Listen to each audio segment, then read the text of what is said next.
오늘 우리에게 주신 하나님의 말씀은 고린도전서 6장 1절에서 11절 말씀입니다.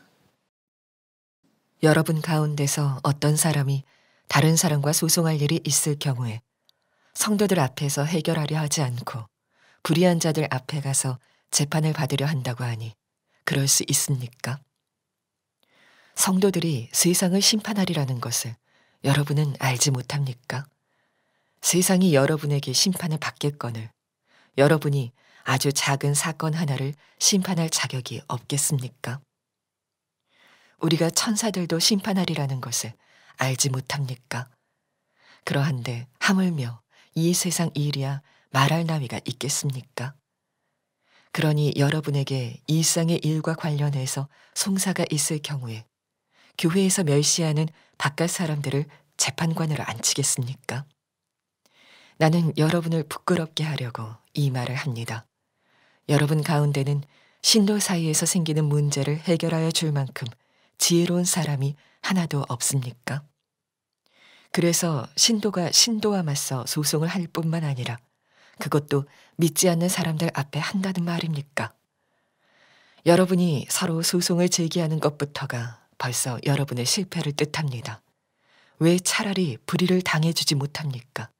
왜 차라리 속아주지 못합니까? 그런데 도리어 여러분 자신이 불의를 행하고 속여 빼앗고 있으며 그것도 신도들에게 그런 짓을 하고 있습니다. 불의한 사람들은 하나님 나라를 상속받지 못하리라는 것을 알지 못합니까? 착각하지 마십시오. 음행을 하는 사람들이나 우상을 숭배하는 사람들이나 간음을 하는 사람들이나 여성 노릇을 하는 사람들이나 동성애를 하는 사람들이나 도둑질하는 사람들이나 탐욕을 부리는 사람들이나 술 취하는 사람들이나 남을 중상하는 사람들이나 남의 것을 약탈하는 사람들은 하나님 나라를 상속받지 못할 것입니다. 여러분 가운데 이런 사람들이 더러 있었습니다. 그러나 여러분은 주 예수 그리스도의 이름과 우리 하나님의 성령으로 씻겨지고 거룩하게 되고 의롭게 되었습니다. 아멘. 하나님의 말씀입니다. 오늘도 변함없이 온라인상으로 예배 자리에 나오신 우리 성도님들 한 분 한 분을 주님의 이름으로 축복합니다. 주님께서 여러분이 드리는 예배 현장 가운데 함께 하시고 놀라운 하나님의 은혜로 우리에게 역사해 주실 줄로 믿습니다. 오늘날 사회상을 바라보면 옳고 그름을 분별하기 어려운 시대를 살아가고 있습니다. 내가 옳다, 당신이 틀리다. 우리는 매일 옳고 그름의 대립을 보는 것을 바라보게 됩니다. 문제는 이 대립이 옳고 그름에 관계없이 파당을 이루고 분열하고 서로 미워하며 서로 미워하는데 끝나지 않고 저주하는 데까지 이르고 있다는 것입니다. 분열은 곧 갈등과 미움, 심지어 이렇게 증오까지 이르게 되는데 여러분은 옳고 그름을 분별하기 어려운 이때에 어떻게 반응하고 계십니까? 옳고 그름을 분별하기 어려운 이때에 우리가 잊지 말아야 될 하나의 진리가 있습니다. 바로 주님이 우리와 언제나 함께 하시고 우리의 삶과 역사를 주님께서 인도하고 계신다라는 것입니다. 주님은 이 혼란한 시대 가운데 분명하게 말씀하십니다. 내가 너와 언제나 함께하고 있다. 무엇이 참인지 거짓인지 분별하기 어려운 이때에 우리의 역사를 이끌어 가시는 그 주님을 분명하게 바라봐야 된다는 것입니다. 우리가 우리의 삶 가운데 이 함께하여 주시는 그 주님, 오늘 이 예배드린 이 자리 가운데 동일하게 오늘 말씀을 통하여서 말씀하시고 이 말씀을 통하여 다시 한번 결단할 것들을 우리에게 분명하게 말씀하실 것을 믿습니다. 고린도 교회의 상황이 현 시대와 너무나도 비슷했습니다. 교회라는 공동체와 건물의 모양은 있지만 교회 안에 파당의 문제, 음행의 문제, 이제는 교회의 성도끼리 법정에 나아가서 송사한 일이 일어났습니다. 사도 바울은 이 교회의 현실을 바라보며 가슴을 치며 그들에게 말합니다. 1절입니다. 소송할 일이 있을 경우에 성도들 앞에서 해결하려 하지 않고 불의한 자들 앞에 가서 재판을 받으려 한다고 하니 그럴 수 있습니까? 사도 바울은 교회 안에서 일어난 다툼을 교회에서 해결하지 못하고 세상의 법정에 나가서 싸우는 것에 대해서 꾸짖고 있는 것을 볼 수가 있습니다. 왜 사도 바울은 세상 법정에 나가는 것을 책망하고 있을까요? 당시 시대상을 보면 로마의 지배를 받고 있었습니다. 로마법은 형사소송법 같은 경우에는 공정하고 되게 객관적으로 이루어졌지만 민사소송 같은 경우에는 그렇지 않았다고 합니다. 판사나 배심원들에게 뇌물을 받는 것을 당연히 여겼고, 이 민사소송을 통해 자신의 이익을 정당화하고 사람들을 통제하는 수단으로 활용했다고 합니다. 문제는 이 고린도 교회의 성도들이 이와 같은 세상의 악습을 그대로 답습하고 있다는 것입니다. 그래서 사도 바울은 이 소식에 가만히 있을 수 없었습니다. 그래서 그는 말합니다. 2절과 3절입니다. 성도들이 세상을 심판하리라는 것을 여러분 알지 못합니까? 우리가 천사들도 심판하리라는 것을 알지 못합니까? 사도 바울은 교회의 성도가 어떤 사람이 진정으로 알지 못하는지 질문합니다. 여러분, 성도는 어떤 사람입니까? 성도는 어떠한 삶을 살아가는 사람입니까? 고린도전서 3장 16절에 이렇게 말하죠. 여러분은 하나님의 성전인 것과 성령님이 여러분 안에 계신다는 것을 모르십니까? 여러분, 우리는 어떤 존재입니까? 오늘 교회에 나와서 예배드리고는 있지는 못하지만 우리가 이 시대 가운데 잊지 말아야 될 것이 무엇이 있습니까? 바로 우리는 하나님의 성전입니다. 내 안에 성령님이 언제나 함께 하시고 말씀하시고 우리의 삶 가운데 놀랍게 역사하시는 그 주님이 우리와 함께 하신다고 말합니다. 그럼에도 불구하고 왜 삶 가운데 세상의 가치와 기준, 방법에 맞춰서 살아가고 있느냐고 사도 바울은 오늘 우리에게 반문하고 있는 것입니다. 우리 안에 계신 그 성령님을 바라본다고 한다면 성령님의 음성에 귀 기울여 살아가야 됨에도 불구하고 어찌하여 세상에서 말하는 기준과 가치에 자꾸 마음을 빼앗겨 세상의 방식과 간습대로 소송을 하고 분열 가운데 나뉘어지고 있냐는 것입니다. 그래서 사도 바울은 다시 반문하는 거예요. 4절입니다. 일상의 일과 관련해서 송사가 있을 경우에 교회에서 멸시하는 바깥 사람들을 재판관으로 앉히겠습니까? 하나님의 성전으로 내 안에 성령이 계심에도 불구하고 왜 우리는 성령님이 말씀하여 주시는 것들에 귀 기울이지 않고 바깥 사람들을 재판관으로 세워서 바깥 사람들이 말하는 대로, 또한 바깥 사람들이 판결해 주는 대로 왜 그대로 판결을 받으려고 하냐는 것입니다. 여러분, 이미 우리에게는 주님이 재판관이 되어 주십니다. 주님이 우리의 삶 가운데 분명히 말씀하시고 계십니다. 괴산에서 목회할 때였습니다. 부임한 지 일주일이 되었을 때 교회 뒷마당에 마을 분들이 한두 분 모이시는 거예요. 처음에는 제가 이 시골교회에 부임했기 때문에 저를 환영해 주시기 위해서 모인 줄 알았습니다. 그런데 심각한 문제가 있었습니다. 교회 뒤편에 몇 개월 전에 기촌에서 이사 오신 어르신이 계셨는데, 이 어르신이 이사 오셔서 이 전임 목사님에게 부탁을 했던 거예요. 교회 집을 지으려고 하는데 교회 공터에 자재나 좀 물건들을 좀 갖다 놓겠다고 허락을 구한 겁니다. 근데 문제는 공사가 끝난 다음이었어요. 공사가 끝난 이후에 자재를 다 치운 이후에 판넬을 가져다가 그곳에 임시 주차장을 만든 것입니다. 문제가 생긴 거예요. 교회 공터에 허락 없이 주차장을 만든 것도 문제인데, 이 어르신이 이 공터가 원래 본인의 거라고, 본인의 것이기 때문에 이렇게 사용하고 있다고 주장을 하는 것입니다. 그래서 교회에 다니는 사람들은 이 사실에 대해서 알고 있기에 마음이 너무나도 어려운 상황 가운데 있고, 또 이 사실을 잘 모르는 교회에 다니지 않는 마을 분들은 이 땅이 이 어르신 땅이라고 하니까 왜 굳이 교회에서 이것에 대해서 자꾸 소유를 문제 제기를 하냐고 갈등이 붙은 것입니다. 교회 몇 안 되는 성도들 사이에 많은 마음이 어려운 시험이 닥쳤습니다. 성도님 사이에 측량을 다시 해서 법적으로 강경하게 대응을 해야 된다는 성도님과 그렇지 않은 성도님들의 의견은 아니었습니다. 여러분 생각해 보세요. 제가 교회 부임한 지 일주일밖에 되지 않았는데 어떻게 반응해야 될까요? 교회 몇 안 되는 성도님들도 의견이 나뉘어졌고, 법적으로 해야 된다, 법적으로 하지 말아야 된다, 또 더 나아가서 마을에 믿지 않는 많은 마을 분들을 마음에 품고 전도해야 되는데 이 일들을 어떻게 풀어나가야 될지 마음이 너무나도 어렵습니다. 무엇보다도 기도할 때마다 제 마음 가운데 기도조차도 나오지 않는 거예요. 하나님, 이 일을 어떻게 해결해야 됩니까? 이웃집 어르신을 볼 때마다 솔직히 화도 많이 났습니다. 명명백백하게 무엇이 옳은 일인지 이미 결정됐음에도 불구하고 제 마음 가운데 답답한 마음이 계속 있었습니다. 그런데 새벽에 기도하는 가운데 하나님이 딱 한 단어를 말씀하시는 거예요. 침묵하라. 침묵. 계속해서 할 말이 많이 있고 이 억울한 일을 풀기 위해서 해야 될 일도 많이 있는데 하나님은 침묵에 대해서 말하는 것입니다. 성도님들과 함께 이 마음을 함께 나눴어요. 그러니까 성도님들이 의견이 분분한 거예요.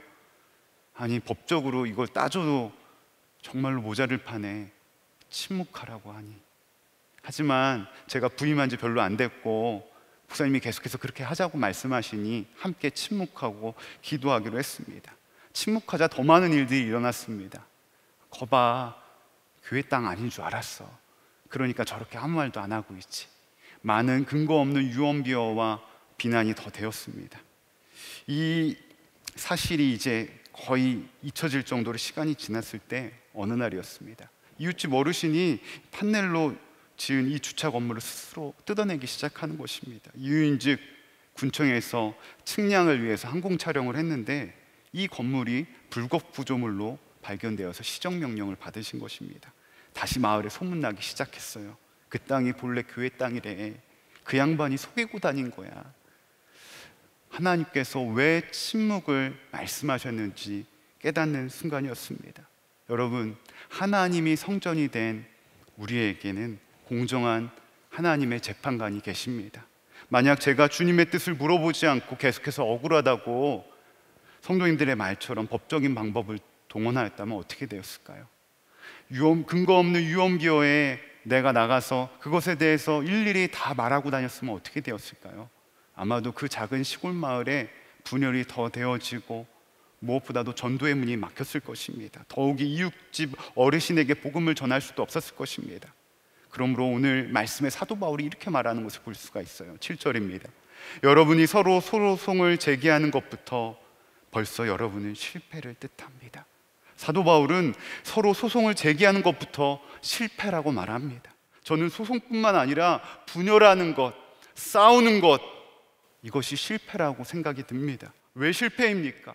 하나님의 성전이 된 우리 안에 분명히 주님이 말씀하고 계시고 주님이 우리의 삶을 이끌고 계시는데 우리가 그 사실에 대해서 믿지 못하는 것입니다. 주님이 우리의 재판관이고 모든 문제를 빛 가운데 해결하실 것을 신뢰하지 못하는 거예요. 아무리 옳은 의견, 아무리 맞는 말, 아무리 정당한 행동일지라도 그 가운데 주님이 말씀하시지 않고 주님이 인도하시지 아니하면 실패라는 것입니다. 그래서 끊임없이 우리는 주님께 질문해야 돼요. 물어야 돼요. 주님, 이 생각이 맞습니까? 주님, 내가 이렇게 주장하는 것이 맞습니까? 주님, 내가 이런 생각을 하는 것이 맞습니까? 끊임없이 주님의 뜻을 구해야 된다는 것입니다. 사도 바울이 다시 한번 질문합니다. 7절 하반절입니다. 왜 차라리 불의를 당해주지 못합니까? 왜 차라리 속아주지 못합니까? 이 말씀을 묵상하면서 솔직히 마음이 무거웠어요. 그리스도인이라면 무조건 손해보고 희생하면서 살아가라는 건가? 무조건 바보처럼 세상에서 져주면서 살아야 되는 건가? 하지만 생각해봐야 될 것은 불의를 당하고 속아주는 것, 손해보는 이 기준과 관점은 누구의 생각입니까? 우리의 관점으로 봤을 때는 당장 손해이고 당장 속아주는 것, 미련하게 느껴질지 모릅니다. 하지만 지금 당장에 불의를 당하고 속이는 것이 억울하고 미련하게 느끼는 그 순간에도 주님은 어떻게 하고 계시죠? 우리 안에 거하신다고 말씀하세요. 우리의 삶을 이끌고 계신다고 말하세요. 훗날 손해보고 속아주었던 것들이 어떻게 하나님이 인도하실지 우리의 미래를 아무도 모른다라는 것입니다. 문제는 주님이 우리의 삶을 이끌고 계신지, 우리와 정말 함께하고 계신지, 우리가 그 사실을 믿고 신뢰하고 있느냐는 겁니다. 예수님 말씀하세요. 마태복음 5장 38절에서 42절, 우리가 너무나도 잘 아는 말씀이죠. 눈은 눈으로, 이는 이로 갚아라 하고 말한 것을 너희는 들었다. 그러나 나는 너희에게 말한다. 악한 사람에게 맞서지 말아라. 누가 내 오른뺨을 치거든 왼쪽 뺨마저 돌려대어라. 너를 걸어 고소하여 내 속옷을 가지려는 사람에게는 겉옷까지도 내어주어라. 누가 너더러 억지로 오리를 가자고 하거든 심리를 같이 가주어라. 내게 달라는 사람에게는 주고 내게 꾸려고 하는 사람을 물리치지 말아라. 세상은 본인의 이해관계에 집중해서 어떻게 해서든지 손해보지 말라고 말하고 있습니다. 어떻게 해서든지 이기라고 말합니다. 어떻게 해서든지 미련하게 살지 말라고 말합니다. 하지만 예수님은 다른 관점에서 말씀하세요. 오히려 져주고 미련하게 살아가는 것이 옳은 것처럼 말씀하십니다. 왜 주님은 이같이 말씀하실 거예요? 예수님 믿는 사람은 매번 손해보면서 살아가야 되는 걸까요? 아닙니다. 하나님의 성전인 우리는 이 땅을 바라보며 살아가는 사람이 아니기 때문에 그렇습니다. 저 하나님 나라를 바라보며 살아가는 사람이기 때문에 그렇습니다. 골로새서 3장 1절에서 2절에 이렇게 말해요. 그러므로 여러분이 그리스도와 함께 살려주심을 받았으면 위에 있는 것들을 추구하십시오. 여러분은 땅에 있는 것들을 생각하지 말고 위에 있는 것들을 생각하십시오. 아멘. 그렇습니다. 이 땅의 것들을 바라보며 손해보고 희생하는 것이 어떻습니까? 정말 어렵습니다. 불의를 당하는 것, 어느 순간에 내가 미련하다고 느끼는 것 참지 못할 일입니다. 하지만 저 하나님 나라를 바라볼 수 있는 믿음이 있다면 지금 눈앞에 보여지고 들려지는 일 때문에 내가 손해보고 불의를 당하는 것이 결코 나에게 문제가 되지 않는다라는 것입니다. 왜 그렇죠? 하나님이 모든 만물을 창조하시고 통치하심을 분명하게 믿기 때문에 그렇습니다. 하지만 이 믿음이 없으면 절대 불의와 손해에 대해서 참지 못합니다. 화낼 수밖에 없어요. 내가 옳다고 생각하는 것에 대해서 다른 사람이 틀리다고 말할 때 견디기 힘들어요. 눈앞에 이익 앞에서 무너지고 불의에 대한 그런 마음이 내 안에서 떠나지 않는 것입니다. 결국 하나님께 물어보지 않고 내가 느끼는 대로 말하고 행동하고 세상에서의 방법과 기준에 따라 행동하는 것입니다. 그래서 사도 바울은 오늘 한 가지를 경고하는 것을 볼 수가 있어요. 9절입니다. 불의한 사람들은 하나님 나라를 상속받지 못하리라는 것을 알지 못합니까? 착각하지 마십시오. 9절과 10절에 불의한 사람에 대해서 열거합니다. 음행하는 사람, 우상을 숭배하는 사람, 간음하는 사람, 여성 노릇을 하는 사람, 동성애를 하는 사람, 도둑질하는 사람, 탐욕을 부리는 사람, 술 취하는 사람, 남을 중상하는 사람, 남의 것을 약탈하는 사람. 왜 갑자기 사도 바울은 소송하는 이야기를 하면서 왜 불의한 사람들에 대해서 이야기할까요? 이 열거되어진 이 모든 죄의 목록들은 분명하게 죄라는 것을 알 수 있는 것입니다. 사도 바울은 여기에 덧입혀서 얘기하는 거예요. 옳고 그름에 대해서 내가 내 스스로 판단하고 결정하고 내가 옳은 대로 생각하는 것, 그 또한 불이라고 말하는 것입니다. 이 죄 목록에는 분명한 특징이 있어요. 더 많은 것을 가지고 더 좋은 것을 누리려 하고 자기중심적인 가치에서부터 죄가 시작되었다는 것입니다. 옳고 그름을 결정하는 성도들에게 소송, 부부관계, 공동체에서의 여러 가지의 다툼들, 내가 옳다, 당신이 틀렸다, 하나님보다도 내 가치와 기준이 이익이 우선되는 것이 바로 불이라고 사도 바울은 이야기하는 것입니다. 사도 바울은 분명하게 얘기하죠. 불의한 사람은 하나님 나라의 백성이 될 수 없다고 말합니다. 주님께 묻지 않고 내가 옳다고 생각했던 것, 주님께 묻지 않고 내가 판단했던 것들, 곧 나를 파멸시키는 것이라고 말하고 있는 것입니다. 끊임없이 하나님께 물어봐야 되는 거예요. 캐나다의 토론토의 유명한 피플스 교회 담임 목사님이신 오제이 스미스 목사님이 하나님 나라에 대해서 엄숙한 5가지 경고를 한 것을 볼 수가 있습니다. 첫 번째, 마지막 심판 때에는 모든 사람이 다 구원받는 것이 아니라는 사실이다. 두 번째, 대부분의 사람들이 멸망할 것이라는 사실이다. 세 번째, 구원받으리라 여겼던 사람들 중에 멸망당한 사람이 많다는 사실이다. 네 번째, 죽은 뒤에는 구원받을 기회가 다시는 없다는 사실이다. 다섯 번째, 지금이 어떤 이에게는 마지막 기회라는 사실이다. 여러분, 우리는 하나님 나라 앞에서 정말로 내 안에 계신 그 성령님 앞에서 우리는 어떻게 살아가고 있습니까? 오늘 사도 바울이 말하는 이 불의 가운데에 나는 어떻게 반응하고 있습니까? 너무나도 죄악 가운데 둔감하게 반응하고 있지 않습니까? 하나님께 묻지 않고 내가 옳다는 생각에 사로잡혀 불의 가운데 있진 않습니까? 죄는 작은 죄, 큰 죄로 나뉘어 있지 않습니다. 죄는 똑같은 죄입니다. 단순히 복음을 이해하는 차원이 예수님을 믿으면 지옥에 가지 않고 천국에 간다는 것으로 끝나서는 안 됩니다. 우리는 주님의 십자가에서 죄인에서 자유인으로 우리의 신분이 바뀐 사람입니다. 더 이상 죄의 종노릇하며 살아가는 사람이 아니라는 것입니다. 우리는 거룩한 하나님의 성전입니다. 정말 하나님의 자녀입니다. 그 주님의 부르심 앞에, 그 주님 앞에서 우리는 어떻게 살아가고 있습니까? 28세의 젊은 나이에 에콰도르에서 순교한 짐 엘리엇 선교사님은 20세 때 일기에 이렇게 적으셨다고 합니다.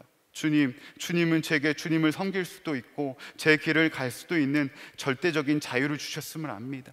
저는 영원히 주님을 섬기렵니다. 어떠한 달콤한 죄의 유혹보다도 주님을 사랑하기 때문입니다. 저는 자유인으로 하나님을 떠나지 않겠습니다. 주님의 음성에만 반응하고 살게 하소서. 이것이 진정 죄에 대해 죽고 사는 사람의 하나님의 자녀의 고백입니다. 여러분, 우리는 어떻게 살아가고 있습니까? 우리는 예수님 안에서 사는 삶이 가장 행복하다는 것도 알고 있습니다. 문제가 생기면 기도해야 되는 것도 알고 있습니다. 이미 말씀은 너무나도 많이 들어서 너무나도 잘 알고 있습니다. 그런데 우리는 죄 앞에서, 불의 앞에서 어떻게 반응하며 살고 있느냐는 것입니다. 더욱이 코로나19로 전혀 신앙생활을 교회에서 모이지 못하는 상황 가운데 있습니다. 속해도 못 모이고 있습니다.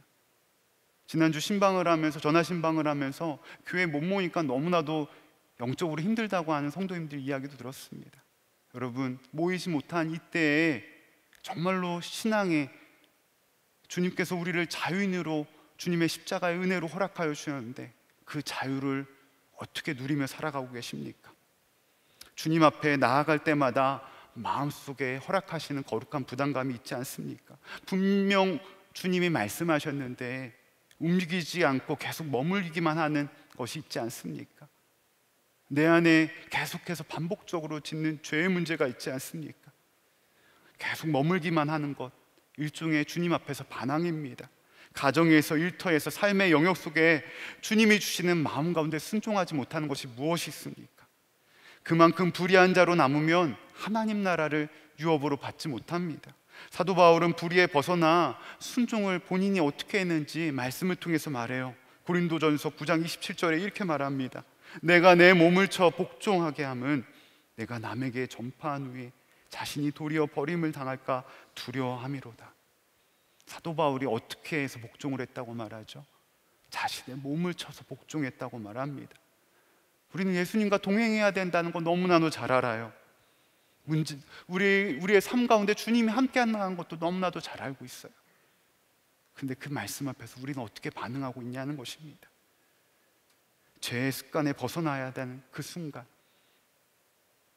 불의하는 그 순간 어떻게 반응하고 있습니까? 우리는 분명하게 고백해야 됩니다. 분명하게 함께하여 주시는 그 주님 앞에서 내 몸을 쳐가면서 내 자신을 다시 한번 돌아봐야 됩니다. 오늘 사도 바울은 더 한 단계 더 나아가 더 중요한 이야기를 합니다. 내가 남에게 진리를 전파한 이후에 도리어 옛사람으로 돌아갈까 두렵다고 말하고 있습니다. 내 안에 분명하게 결단해야 될 것, 주님께서 주님의 십자가의 은혜로 자유인의 삶을 허락하여 주셨는데 결단하지 못하고 있는 것이 무엇이 있습니까? 나는 할 수 없지만 내 안에 계신 그 성령님, 그 주님을 바라보면, 그 주님 안에 거하면 이 모든 것들을 넉넉히 감당할 수 있는 것입니다. 그래서 사도 바울은 오늘 11절을 통해서 주님께 나아가는 자가 어떻게 되어야 하는지 선포합니다. 11절입니다.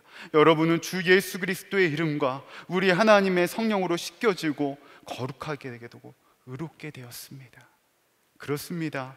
우리는 예수 그리스도의 이름으로 말미암아 하나님의 성령의 역사로 씻겨지고 거룩하게 변화되었습니다.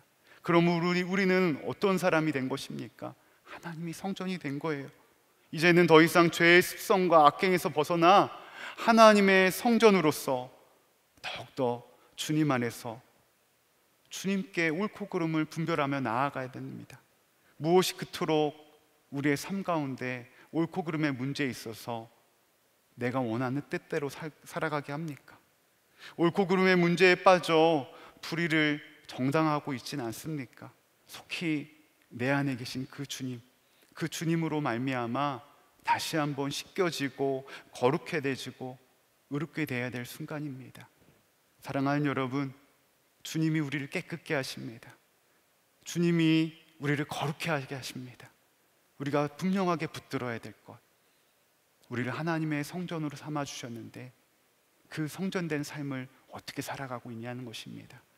오늘 말씀을 통하여 다시 한번 옳고 그름을 판단하는 기준이 무엇인지 분명하게 말씀해 주신 주님, 그 주님의 말씀 앞에 더욱더 믿음으로 반응하며 나아가는 저와 여러분 되시기를 간절히 축복합니다. 이 시간 우리 다 함께 기도하며 나아가기 원합니다. 옳고 그름을 분별하기 어려운 이 시대 가운데 주님, 내가 사상의 가치와 기준, 그 기준에 맞춰 살아가는 것이 아니라 언제나 함께하여 주시는 주님께 물어보고 주님의 뜻 가운데 살아가게 하여 주시옵소서. 내 안에 여전히 불의와 타협하며 죄악 가운데 살아가는 것이 있다면 주님 분명하게 말씀하여 주시옵시고 주님 앞에 더욱더 구별된 자로 살아가게 하여 주시옵소서. 이 시간 우리 다 함께 기도하며 주님께 나아갑니다. 기도합니다. 오 주님 아버지, 그렇습니다. 하나님, 오늘 말씀을 통하여 분명하게 말씀하여 주시는 주님, 하나님, 우리가 옳고 그름을 분별하는 이 어려운 시대 가운데 더욱더 구별되어진 삶을 살아가기 원합니다. 주님, 세상의 가치와 기준이 내 삶 가운데 아버지 붙드는 삶이 아니라 더욱더 함께 할 수 있는 그 주님께 물어보고 주님의 뜻 가운데 살아갈 수 있는 믿음의 은혜를 더하여 주시옵소서. 내 안에 여전히 불의와 타협하며 죄악 가운데 살아가는 것들을 아버지 다시 한번 주님의 십자가로 극복하게 하여 주시옵시고 주님의 말씀 가운데 믿음으로 반응하며 나아가기 원합니다. 주여 은혜를 더하여 주시옵소서. 함께하여 주신 하나님의 은혜 가운데 더욱더 믿음으로 세워져 나가기 원합니다. 주님 은혜를 더하여 주셔서 우리의 마음 가운데 더욱더 주님을 향한 은혜를 더하여 주옵시고 우리의 마음 가운데 믿음으로 세워져 나갈 수 있도록 아버지 함께하여 주셔서 소망함으로 나아갑니다. 하나님, 우리의 삶을 이끌어 주시옵시고 그 주님의 은혜 가운데 믿음으로 세워져 나가게 하여 주시옵소서. 사랑과 은혜가 풍성하신 하나님, 주님의 은혜가 단 한순간도 우리에게 부족한 적이 없었고 그 주님의 은혜로 말미암아 우리가 비록 교회에 모이진 못하였지만 예배의 자리에 구별되어 하나님께 예배드리게 인도하신 하나님의 은혜에 감사와 찬양을 드립니다. 주님, 너무나도 혼란스러운 세상 가운데 살아가고 있습니다. 무엇이 옳은지 무엇이 틀린지 정말로 분별할 수 없는 시대를 살아가고 있습니다.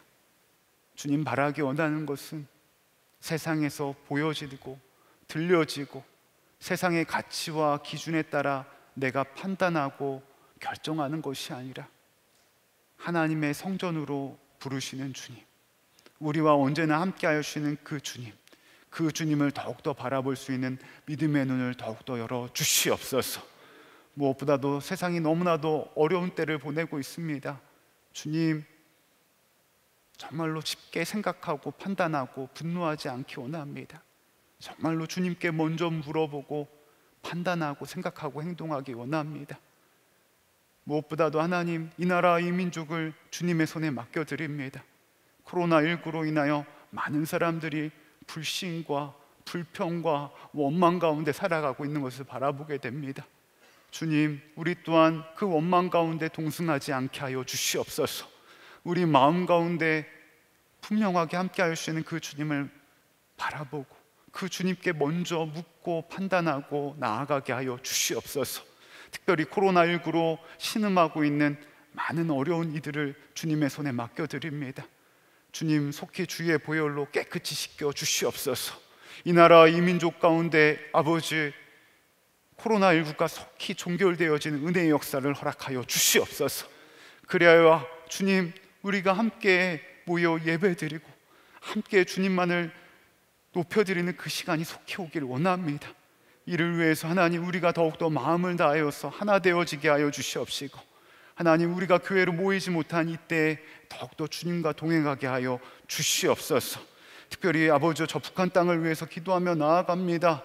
하나님, 이 한반도 땅 위에 코로나19가 하나님, 저 북한 땅에도 아버지 전염되어지고 있다는 소식이 들려지고 있습니다. 하나님, 저 땅을 주의 보혈로 덮어주셔서 치유하여 주시옵시고, 하나님 그 땅 가운데도 놀라운 복음의 역사가 시작되어지게 하여 주시옵소서. 여전히 억류 중인 김정욱 목사님, 김국기 목사님, 최춘길 선교사님, 장문석 집사님을 주님의 손에 맡겨드립니다. 또다시 봄이 찾아오고 있습니다. 여전히 억류 중에 있는데, 억류 중인 우리 사랑하는 주의 종들의 마음 가운데 주님께서 함께하여 주시는 하나님의 은혜를 분명하게 누리게 하여 주시옵시고, 하나님 그 마음 가운데 하나님께서 풀어주시고 하나님께서 길을 분명히 여신다라는 믿음이 변치 아니하도록 사랑하는 주의 종들을 주님께서 붙잡아 주시고 함께하여 주시옵소서. 열방의 선교사님들을 주님의 손에 맡겨드립니다. 하나님, 너무나도 어려운 때를 보내고 있습니다. 사랑하는 선교사님들 있는 곳곳에 삶의 현장 가운데 함께하여 주시는 놀라운 주님의 은혜를 누리게 하여 주시옵시고, 하나님 사랑하는 선교사님을 통하여 놀라운 주님의 십자가 복음이 증거되어지게 하여 주시옵소서. 오늘도 변함없이 정성스러운 예물을 온라인 예배를 드리며 하나님께 봉헌하는 손길들이 있습니다. 정말로 경제적으로 이 어려운 이때에 구별되어진 손길 가운데 하나님의 은혜로 채워주시옵시고, 함께하여 주신 하나님의 은혜 가운데 이 예물을 통하여서 하나님의 나라가 더욱더 확장되어지게 하여 주시옵소서. 주님, 오늘 예배를 드리면서 마음 가운데 하나님 여러 가지 영적으로 눌려있거나 하나님 마음이 막혀있는 영혼들이 있습니까? 주님 찾아가 주셔서 다시 한번 그 마음의 문을 활짝 열어주시옵시고, 우리 안에 함께하여 주시는 그 주님을 더욱더 의지하며 나아갈 수 있는 사랑하는 성도님들 되게 하여 주시옵소서. 주께서 이 예배 가운데 함께하여 주심을 감사드리오며 이 모든 말씀 우리 주 예수 그리스도 이름으로 기도드렸사옵나이다. 아멘.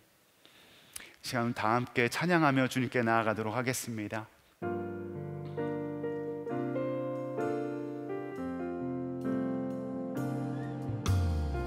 세상은 들리고 사람들은 변하여도 나는 주를 섬기리.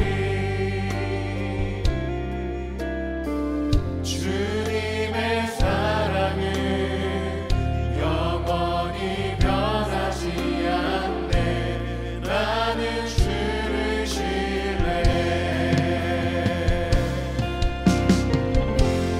오직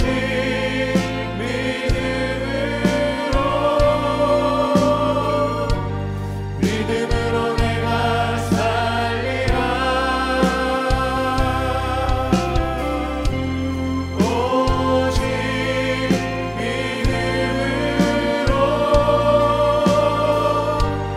믿음으로 내가 살리라. 오직 믿음으로 오직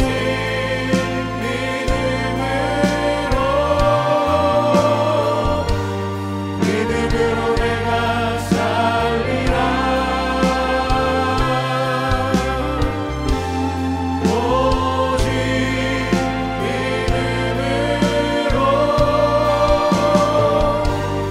믿음으로 내가 살리라.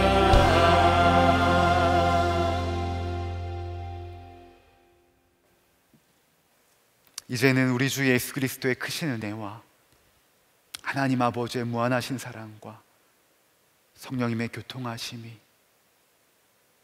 옳고 그름의 문제가 너무나도 힘겨운 이때에 하나님의 성전으로 불러 하나님의 뜻 가운데 살아가기를 결단하는 사랑하는 모든 성도들과 이 나라와 이 민족 위에 지금로부터 영원까지 함께 하시기를 간절히 축원하옵나이다. 아멘.